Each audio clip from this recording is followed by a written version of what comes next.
Assalamualaikum warahmatullahi wabarakatuh. Saudara-saudari sekalian, ada 4 perkara yang penting untuk jadi sihat walafiat. Nombor 1 ialah diet, pemakanan. Semuanya bermula daripada perut, betul? Nombor 2 ialah dinamakan exercise. Nombor 3 ialah tidur. Selalunya kadang-kadang insomnia lah, tak cukup lah, tak betul tidur lah, kualiti tak ada. Nombor 4 ialah stres.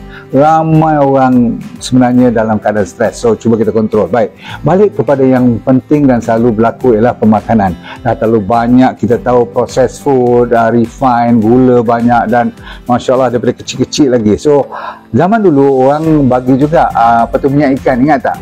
Yang omega 3 semua tu, betul tak? Sebab dia orang tahu omega 3 diperlukan dia kecil lagi.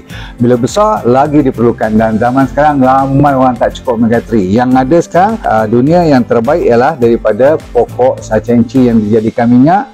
Maka kita keluarkan DND 369 untuk bagi omega 3 lawan inflamasi, terbaik untuk kesihatan semula jadi.